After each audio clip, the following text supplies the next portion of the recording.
मित्रों, आप सभी का स्वागत है मेरे यूट्यूब चैनल। मयंक एक मल्टीनेशनल कंपनी में ब्रांच मैनेजर की जॉब करता था।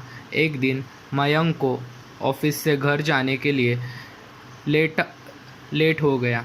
सर्दी की मौसम होने के कारण रात भी जल्दी हो गई।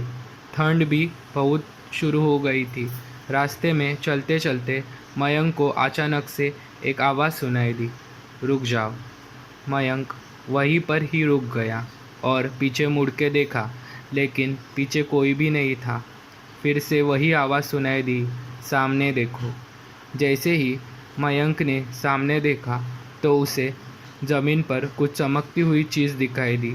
मयंक दौड़ कर उस चीज़ के सामने पहुंच गया तो यह कोई साधारण चीज़ नहीं थी, बल्कि एक चमकता हुआ हीरा था।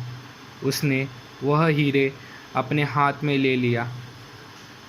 उसकी चमक देखकर मयंक की खुशी का पारा न रहा, लेकिन मयंक को कहाँ पता था कि यह कोई साधारण चीज़ नहीं है, बल्कि एक मायावी हीरा है। अचानक से उस हीरे से आवाज़ आई, अगर तुम्हें और हीरे चाहिए तो इस ज़मीन को खोदो। इस ज़मीन के नीचे बहुत सारे हीरे हैं। मयंक खुश हो गया। उसने उस हीरे को अपने जेब में डाल दिया और ज़मीन खोदना शुरू किया। करीबन 20 फीट खोद काम करने के बाद अचानक मयंक डर के मारे चिल्लाने लगा। इसी कारण उसका संतुलन खो गया और वो ज़मीन पर गिर गया, क्योंकि उस गड्ढे में से हीरे मोती नहीं बल्कि इंसान का कटा हुआ सिर मिला। अचानक वह सर हवा में उड़ने लगा और बोला, डरो मत, मैं तुम्हें कोई हानि नहीं पहुंचाऊंगा। मैं तुम्हें बहुत सारे हीरे जवाहरात दे दूंगा। बस मेरी बात का ध्यान से सुनो। मैं जहाँ जाता हूँ वहाँ मेरे पीछे आओ। फिर वह सिर हवा में उड़ा और जंगल की ओर बढ़ने लगा। करीबन 1 किलोमीटर चलने के बाद वह सिर रुक गया।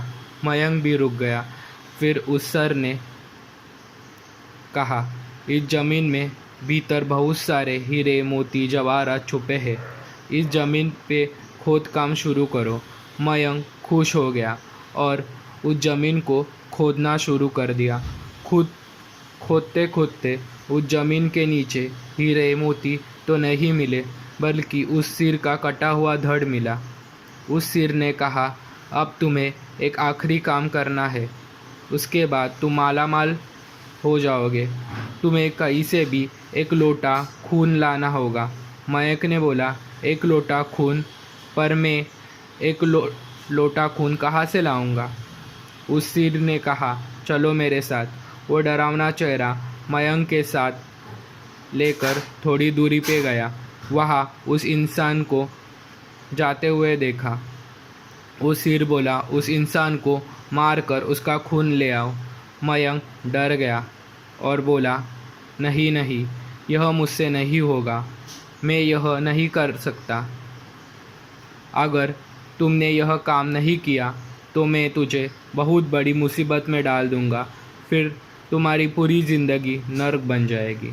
मयंक ने हाथ जोड़कर उससे कहा, मुझे माफ़ कर दो। अगर मैंने उसे मार दिया तो मुझे पुलिस गिरफ्तार कर देगी और मुझे जेल जाना पड़ेगा।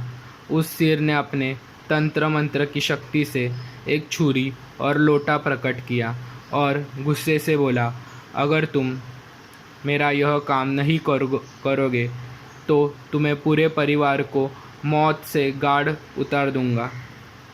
मयंक ने मजबूरी में आकर उस आदमी को मार डाला और उसका खून लेकर उस सिर के पास गया।